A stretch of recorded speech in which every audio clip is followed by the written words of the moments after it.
நாளைக்கு வந்து 8 மணி நேரத்துக்கு மேலே தொடர்ந்து கம்ப்யூட்டர் பார்க்குறப்ப வந்து அவங்களோட நார்மல் கண்ணில் இருக்க நீர்ச்சத்து வந்து குறையணும், இல்லை வந்து பிபி ஜாஸ்தியாக இருக்கிறதுனாலையோ எக்ஸரேட்டிவ் ரெட்டினல் டிட்டாச்மெண்ட் வரலாம்.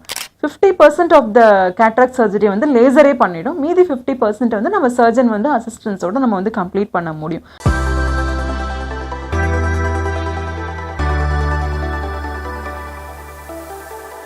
அட்வான்ஸ்ட் ஐ சர்ஜரின்னு எடுத்துக்கிட்டிங்கன்னா நம்ம காமனாக பண்ணுறது கேட்ராக்ட் சர்ஜரி.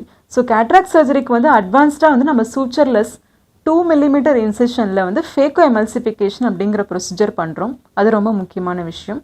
அது மட்டும் இல்லாமல் லாசிக்கில் வந்து நம்ம வந்து கான்டூரா விஷன் அப்படின்னு சொல்லிட்டு டோப்போ கைடடாக வந்து நம்மளோட கருவழியோட சர்ஃபேஸை ஸ்டடி பண்ணி மொத்தமாக ப்ராப்பராக கம்ப்ளீட்டாக கரெக்ட் பண்ணக்கூடிய லாசிக் சர்ஜரி நம்ம இங்கே பண்ணிகிட்ருக்கோம். கம்ப்யூட்டர் விஷன் சிண்ட்ரோம் அப்படின்னா என்ன அப்படின்னா வந்து ஒரு நாளைக்கு வந்து 8 மணி நேரத்துக்கு மேலே தொடர்ந்து கம்ப்யூட்டர் பார்க்குறப்ப வந்து அவங்களோட நார்மல் கண்ணில் இருக்க நீர்ச்சத்து வந்து குறைஞ்சறதுனால அவங்களுக்கு என்னென்ன சிம்டம்ஸ் வரலாம் அப்படின்னா வந்து கண் எரிச்சல், கண் உறுத்தல், கண்ணில் சம்டைம்ஸ் ஒரு வேக் பெயின், கண் ரெட்னஸ் ஆகிறது, இந்த மாதிரி சிம்டம்ஸ்லாம் வரலாம். திடீர்னு வந்து அவங்க நல்லா பார்த்துக்கிட்டே இருப்பாங்க, ஒரு மாதிரி பனி மூடின மாதிரி ஒரு ஃபீலிங் வரும். அப்புறம் பிளிங்க் பண்ணிட்டு பார்த்தா பெட்டர் ஆகும். இது எல்லாமே வந்து கம்ப்யூட்டர் விஷனோட சிண்ட்ரோமோட ஒரு சில சிம்டம்ஸ் தான் நான் சொல்கிறது எல்லாமே. ஸோ நீங்கள் வந்து இதை எப்படி நீங்கள் வந்து டேக்கிள் பண்ணலாம்? மெயினாக நீங்கள் பண்ண வேண்டிய விஷயம், நீங்கள் ஒர்க்கிங் என்விரான்மெண்ட்டில் ஒரு சில சேஞ்சஸுக்கு வந்து கொண்டு வந்தே ஆகணும். என்ன அப்படின்னா வந்து 20-20-20 ரூல் நீங்கள் வந்து கண்டிப்பாக ஃபாலோ பண்ண வேண்டும். அப்படின்னா என்னன்னு நான் சொல்கிறேன். எவ்ரி 20 மினிட்ஸ்க்கு நீங்கள் சிஸ்டம் யூஸ் பண்ணுற எவ்ரி 20 மினிட்ஸ்க்கு you have to give a break of 20 seconds and look at an object. 20 metre தூரத்தில் இருக்க ஆப்ஜெக்டை வந்து நீங்கள் பார்க்கணும். சிஸ்டத்தை 20 மினிட்ஸ் பார்க்குறீங்க அப்படின்னா ஆஃப்டர் 20 மினிட்ஸ் ஒரு 20 செகண்டுக்கு 20 மீட்டர் அவையில் இருக்க ஒரு ஆப்ஜெக்டை நீங்கள் பார்க்கணும். அப்படி பண்ணுறப்ப வந்து உங்களுக்கு வந்து அந்த near vision and distance vision relaxation கிடைக்கிறதோடு சேர்ந்து உங்களுக்கு அந்த நீர்ச்சத்து வந்து ஈஸியாக எவாப்ரேட் ஆகிறதுக்கான தன்மையும் வந்து குறையுது. அதுக்கப்புறம் வந்து உங்கள் ஏசி வென்ட்டோ ஃபேனோட காற்றோ வந்து கண்ணில் நேராக அடிக்காதபடிக்கு நீங்கள் வந்து உங்களோட ஒர்க்கிங் என்விரான்மெண்ட்டை செட் பண்ணிக்கணும். மூணாவதாக என்ன பண்ணணும் அப்படின்னா வந்து நார்மலாக வந்து நம்ம வந்து நம்மளோட கண்கள் இமைக்கிறதுக்கான ஃப்ரீக்வன்சி வந்து ஒரு நிமிஷத்துக்கு வந்து 15-20 டைம்ஸ் வந்து நம்மளோட கண் இமைகள் வந்து மூடி திறக்கும்.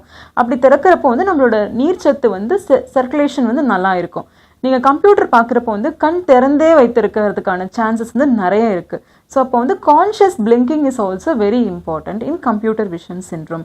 Every time you press the enter button கான்ஷியஸாக பிளிங்க் பண்ணுங்கள். ஸோ அந்த மாதிரி பிளிங்க் பண்ணுறப்போ வந்து உங்களோட கண்ணில் இருக்க அந்த வாட்டர் சர்க்குலேஷன் வந்து ப்ராப்பராக இருக்கும், ப்ராப்பராக ரெகுலேட்டடாக இருக்கும். ஸோ நான் சொன்ன இந்த முறைகள்லாம் நீங்கள் ஃபாலோ பண்ணுறப்ப வந்து உங்களுக்கு வந்து அந்த கம்ப்யூட்டர் விஷன் சிண்ட்ரோம்கான சிம்டம்ஸ் வந்து கண்டிப்பாக குறையும். அதை தாண்டி நம்ம வந்து கண்ணில் லூப்ரிகேஷன்னு சொல்லக்கூடிய லூப்ரிகேட்டிங் ஐ ட்ராப்ஸும் நம்ம வந்து சப்ளிமெண்ட் பண்ணலாம். அது நம்ம எக்ஸாமின் பண்ணிவிட்டு யாருக்கு தேவைப்படுதோ அவங்களுக்கு நம்ம கொடுக்கலாம். ரெட்டினல் டிட்டாச்மெண்ட் அப்படிங்கன்னா திரை விலகல் அப்படின்னு நம்ம சொல்லுவோம். அது வந்து 3 வகைப்படும். ஹை பவர் இருக்கவங்களுக்கு ரெட்டினாவில் வந்து ஓட்டை வந்து ப்ரீவேஸாகவே இருக்கலாம். ஒரு சில வீக் ஸ்பாட்ஸ் அப்படின்னு சொல்லக்கூடிய லாட்டிஸாக இருக்கலாம், இல்லை ரெட்டினல் ஹோலாக இருக்கலாம். ஸோ அந்த வந்து ரெக்மட்டோஜெனஸ் ரெட்டினல் டிட்டாச்மெண்ட் அப்படின்னு சொல்லுவோம். எக்ஸரேட்டிவ் ரெட்டினல் டிட்டாச்மெண்ட் அப்படிங்கிறது வந்து ஒரு சிலருக்கு வந்து யுவேட்டஸ்னாலேயோ இல்லை வந்து நான் முன்னாடி சொன்ன யுவேட்டஸ்னாலேயோ இல்லை வந்து பிபி ஜாஸ்தியாக இருக்கிறதுனாலையோ எக்ஸரேட்டிவ் ரெட்டினல் டிட்டாச்மெண்ட் வரலாம். மூணாவது சொன்ன ட்ராக்ஷனல் ரெட்டினல் டிட்டாச்மெண்ட் வந்து டயபெட்டிக் ரெட்டினோபதியில் ரொம்ப காமன். டயபெட்டிஸ் வந்து ரொம்ப அட்வான்ஸ் ஸ்டேஜில் இருக்கவங்க வந்து அந்த ரெட்டினா வந்து அதோட ஹீலிங் ப்ராப்பராக இல்லாததுனால வந்து ரெட்டினாவோட பிடிச்சி இழுத்துட்டு வர அந்த டிட்டாச்மெண்ட் பேர் தான் வந்து ட்ராக்ஷனல் ரெட்டினல் டிட்டாச்மெண்ட். ஸோ இந்த 3 வகைக்குமே வந்து 3 வெவ்வேறு ரீசன்ஸ் இருக்குது. ஸோ நான் சொன்ன மாதிரி ரெக்மெட்ரோஜெனஸ் ரெட்டினல் டிட்டாச்மெண்ட்டில் வந்து ஹோலோ இல்லை லாட்டிஸோ இருந்ததுன்னா அதை வந்து நம்ம வந்து லேசர் வச்சு சீல் பண்ணிவிட்டு நம்ம ரெட்டினல் சர்ஜரி வந்து கீஹோல் சர்ஜரி மூலமாக நம்ம பண்ணிக்கலாம். அதே மாதிரி எக்ஸரேட்டிவ் ரெட்டினல் டிட்டாச்மெண்ட்டுக்கு வந்து மருந்து மாத்திரைகள் இன்ஜெக்ஷன்ஸ் மட்டுமே வச்சு நம்ம வந்து கண்டிப்பாக அதை வந்து சரி பண்ணிக்கலாம். ட்ராக்ஷனல் ரெட்டினல் டிட்டாச்மெண்ட்டுக்கு வந்து நம்ம கண்டிப்பாக வந்து கீஹோல் சர்ஜரி மூலமாக நம்ம அதை கண்டிப்பாக கரெக்ட் பண்ணிவிட்டு தேவைப்பட்ட இடத்துல நம்ம லேசர் பண்ணுற மாதிரி இருக்கும் ஆன் டேபிளில். கேட்ராக்ட் சர்ஜரி வந்து ரொம்ப காமனாக பண்ணக்கூடிய ஒரு சர்ஜரி. கேட்ராக்ட் வந்து நோய் இல்லைங்க. நமக்கு எப்படி வயசாகிறது, முடி நரைக்குது, தோல் சுருங்குதோ அந்த மாதிரி வந்து நம்மளோட கேட்ராக்டஸ் லென்ஸ் அப்படின்னா என்ன அப்படின்னா வந்து நம்மளோட கிளாஸ் மாதிரி இருக்க லென்ஸ் வந்து அதோட ஒளி ஊடுருவும் தன்மை வந்து குறைஞ்சு அது வந்து ஒபாசிஃபை ஆகிறது தான் நம்ம வந்து கேட்ராக்ட் அப்படின்னு சொல்கிறோம். ஸோ கேட்ராக்ட்க்கு வந்து முன்னாடி நம்ம என்ன பண்ணிட்டு இருந்தோம், ஒரு 15-20 இயர்ஸ்க்கு முன்னாடி என்ன பண்ணிட்டு இருந்தோம்னா பேக்கோட சேர்த்து கேட்ராக்டையும் எடுத்துட்டு ஒரு பெரிய திக் கிளாஸ் மாதிரி கொடுத்துட்டு இருந்தோம். ஆனால் இப்போ வந்து அதெல்லாம் கிடையாது. லேசர் ப்ரொசீஜரில் வெறும் ஊசி கூட இல்லாமல் ட்ராப்ஸ் மட்டும் போட்டு 5 to 10 மினிட்ஸில் முடிக்கிற மாதிரி ஃபேக்கோ எமல்சிஃபிகேஷன் அப்படிங்கிற ஒரு சர்ஜரி இருக்குது. அது வந்து ரொம்ப அட்வான்ஸ்டு ப்ரொசீஜர் தான். அது மட்டும் இல்லாமல் வந்து சூச்சரே தேவைப்படாமல் தையலே போடாமல் 2 மில்லிமீட்டர் இன்சிஷன்லேயே வந்து நம்ம பண்ணக்கூடிய ஃபேக்கோ எமல்சிஃபிகேஷன் சர்ஜரியும் இருக்குது. அதுக்கப்புறம் இப்போ ரீசெண்டாக வந்து ஃபெம்டோசெகண்ட் லேசர் அப்படின்னு சொல்லுவோம், ஃப்ளாக்ஸ் அப்படின்னு சொல்லுவோம். அந்த ஃபெம்டோசெகண்ட் லேசரை யூஸ் பண்ணி கேட்ராக்ட் சர்ஜரி நம்ம பண்ணுறது.